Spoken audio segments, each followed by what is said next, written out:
কেমন আছেন সবাই? আশা করি সবাই ভালো আছেন।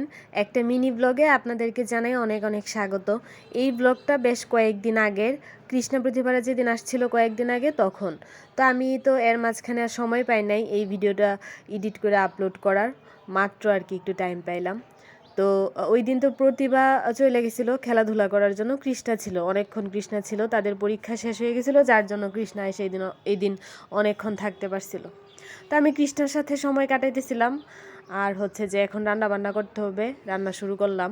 কোয়েল পাখির ডিম রান্না করবো আজকে, আর মানে ভুনা করবো আর কি, সাথে কয়েকটা আলু সিদ্ধও দিলাম। এদিকে কৃষ্ণা আচার খাইছে, আচার খাওয়ার পর বলতেছে তার ঝাল লাগছে। পরে আমি না করতেছি, না না না, জল খাওয়া লাগবে না, আচার খায় জল খাইতে হয় না। কিন্তু সে অস্থির হয়ে গেছে, জল খাবে, যে না আন্টি দেন আমার ঝাল লাগছে। পরে তারে জল দিলাম। এখন এদিকে আমি আবার আজকে ডাইনিং টেবিলটা ডিপ ক্লিন করছি। ডাইনিং টেবিলের উপরে যে ম্যাটগুলা, রানারগুলা, এগুলো ধুইয়া দিছি। এইদিকে এখন হচ্ছে আমি লাল শাক বাছতেছি। শাক নিয়ে আসছিল, 2 মুঠা শাক নিয়ে আসছে, 1 মুঠা এখন বাছবো আর 1 মুঠা রাইখা দিব। আর কৃষ্ণাও আমার সাথে অনেক কাজ করতেছে, একটু দেখেন, সেও অনেক লক্ষ্মী মেয়ে, অনেক কাজ করতেছে। তো এই ভিডিওটা এই পর্যন্তই।